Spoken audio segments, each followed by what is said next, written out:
Rick, and Thaddeus on the beat. I'd like to welcome everyone to another episode of Warriors Over Weasels.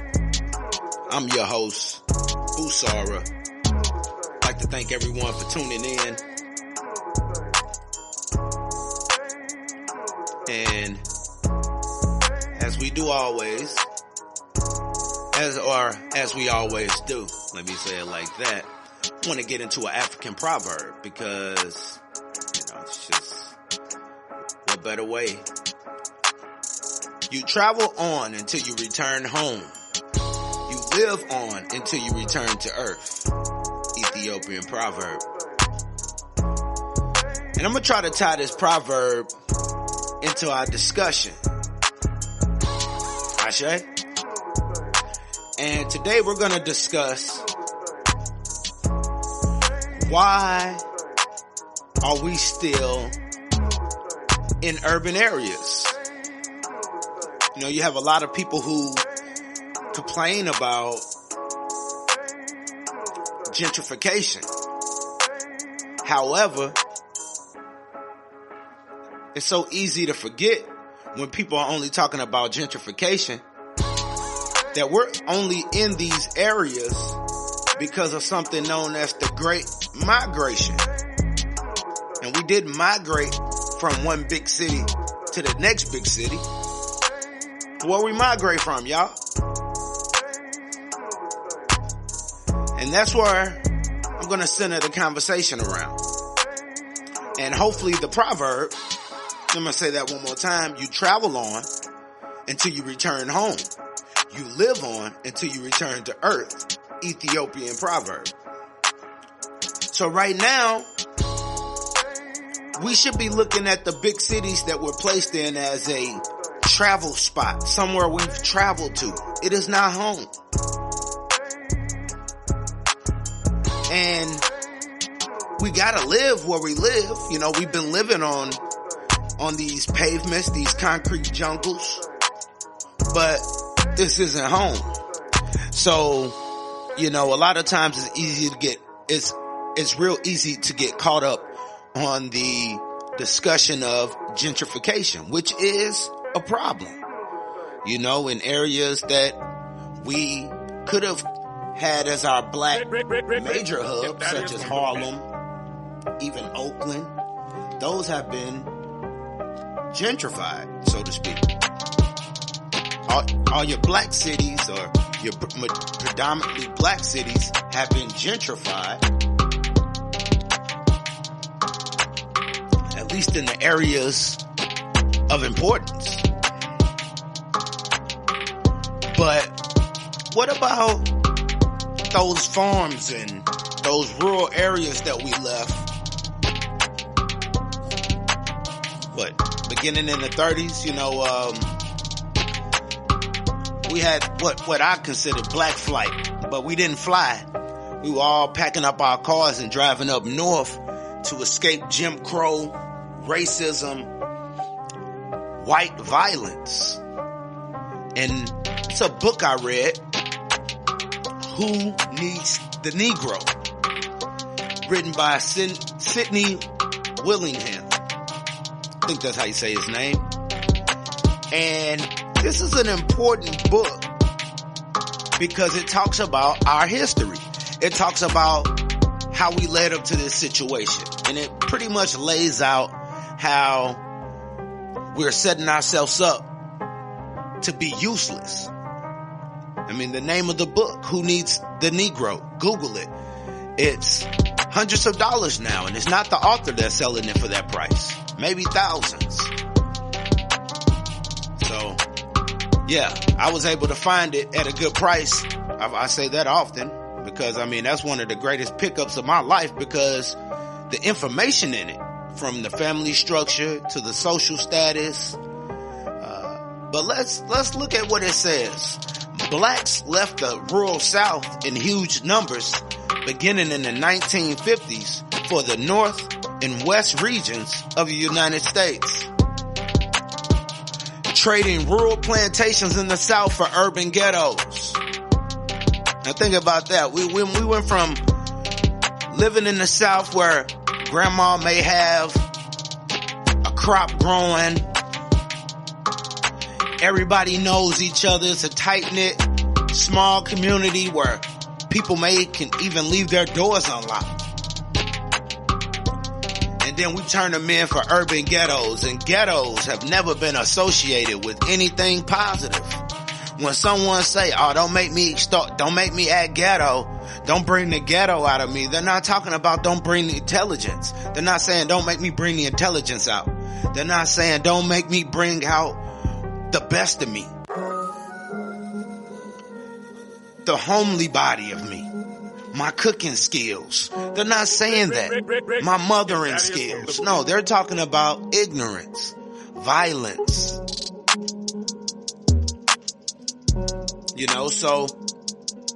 And it was commendable.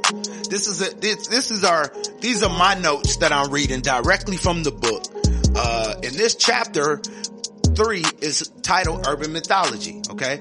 So another note that I took is, it's commendable how North whites were able to effectively get blacks to rapidly mobilize into all black ghettos. So whites coached black people from the South up into the hood. From our tight, close-knit cousins staying amongst cousins and everybody around each other. Not saying it was perfect, but it wasn't what we experienced in the cities. High drugs, violence, murder rates, fights, low marriage rates, the low values that all are associated with this big city life because people are working away from their families. Some blacks in the South hesitated, migrated north because stories from family up north said it may be possibly worse up north than it is down south. And those are the type of things that were ignored. So you have always in the movies, they always were promoting moving up north. Or when the people who moved up north came south, they would always get lynched. They would always promote that moving up north was the answer. They weren't telling you that moving up north had their heroin. Moving up north, you was going to pick up some addictions and cold-heartedness to where people allow people to go homeless and to starve on the streets in these big cities. Those were ignored. This book originally sold for $1.95. All right. And my version says it was printed in 1970. I have to double check to make sure if this, because I don't think I have the original printing, but this could be the first printing, just not the original cover for the variation that they may have had between paper and hardback. Who Needs the Negro? Sidney Wellham. Okay. And again, it's saying that, and we can attest for it. So between then and now, we've seen the crack epidemic. This has hit small towns too, but the drugs came from the big cities. You know what I'm saying? So anything that we see attacking our rural areas, it came from a big mama's son or somebody messing with Big Auntie daughter who went up to the big city and came home with their things for they people to munch on. You know what I'm saying? It wasn't them small town boys bringing it to the big city boys. It was a story about some brothers from the town my parents is from. It was on BT, I think, American Gangsters, about the Chambers boys out of Arkansas. They went to Detroit and started moving big dope, but they didn't get the dope from Arkansas, the small town they was from. They got it from that big city. And then they were able to bring people from that small town up to that big city and have them working in they crack labs. Those were those problems that the big city had. The materialism, you go down south in certain areas, man, if you live on a dirt road, you're not in no pearly white Air Forces. I mean, they may be buying them now, but those things were of no importance to you. You were worrying about, farming, maybe hunting, cleaning up the rifles, building a chicken coop, some of the nature. I mean, you were actually doing something versus in these ghettos to where we just sit around idle. If you don't have a job, you hoping to get some type of food stamps because you don't know how to feed yourself. And there's so many people that don't even know that you can buy seeds, food seeds with food stamps. But why would you care about that if you don't really have anywhere to where you can plant those seeds? Any knowledge of the gardening and type skills that you would need to feed yourself.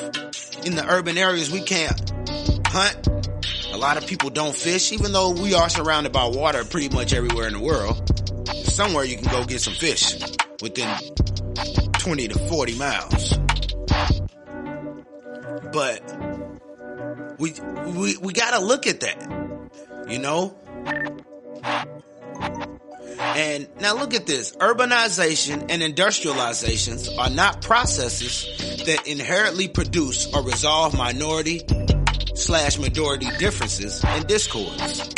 So us moving to the big cities would not improve race relations, is what it's saying. It wouldn't make things go away.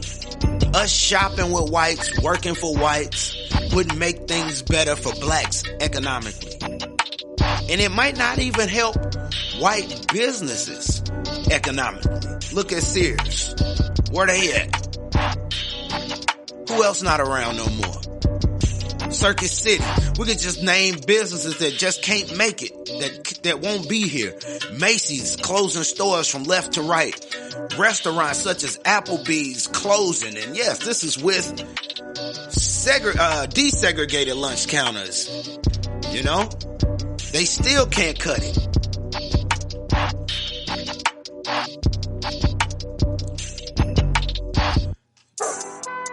So, moving from the rural South folk culture to the northern urban life was a radical change.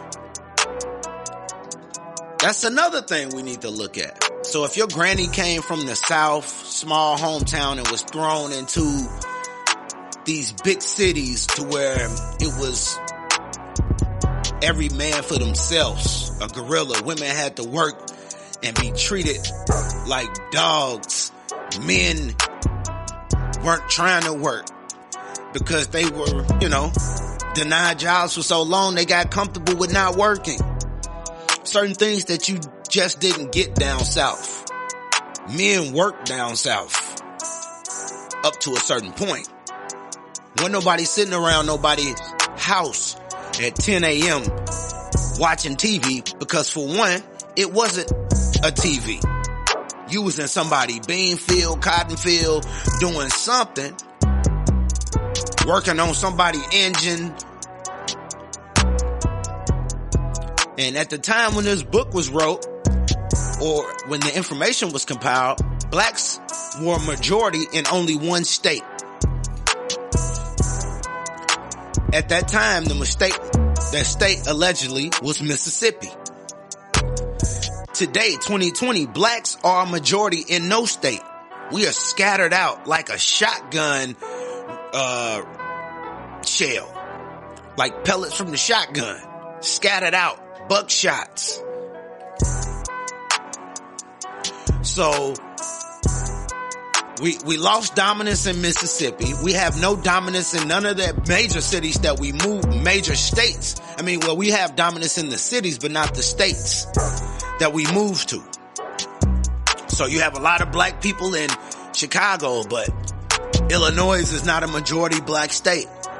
You have a lot of black people in St. Louis, where I live, but Missouri is far from a black state. You have a lot of black people in Los Angeles, but California is Mexico. You know what I'm saying? So I just want to keep it 100 with us. Okay? So we have many opportunities in front of us, but by us not studying ourselves, we must look into this and place it into context. But I'm going to revisit this book more often. Who Needs the Negro by Sidney Wilhelm. Again, I was quoting the chapter, Urban Mythology, referring to the African proverb, you travel on until you return home. You live on until you return to earth. The Ethiopian proverb, which is in Africa. But again, we must really look at why do we live in urban areas.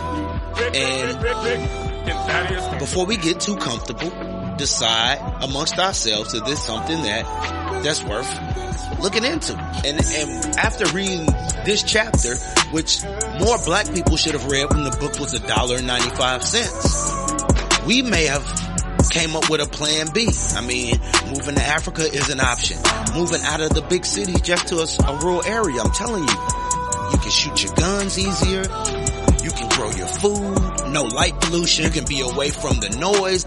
No light pollution. You would not be exposed to viruses as quickly as someone who's on a congested subway station. I mean, these are things that we must take into consideration going forward. And we cannot forget that we are just travelers. We are not home. This is not the time to get comfortable. And we must live on until we return to earth. And our spirit goes to the ancestors, or amongst the ancestors, to await its return. But we can't be ignorant of what's going on around us. And I'm sticking to my report here. According to the 1968 Kerner report, white racism is essentially responsible for the explosive mixture which has been accumulating in our cities since the end of World War II. So they know since the 60s and even before then that this escapism, this running from and into the city was not an answer. And we have to look at it with our lenses and recognize that it's a failed system or something that is failing to work for us. With the amount of premature deaths we see in our community, the violence. So, in urban areas, I'm sticking with my notes, race issues are converted or disguised as urban issues. So you have a lot of people saying things such as, oh, it's not about race, it's about class, it's about money, but at the end of the day, it's about race and racism. And there's certain things that people of our race are only facing because of lack of knowledge imposed on us because of racism.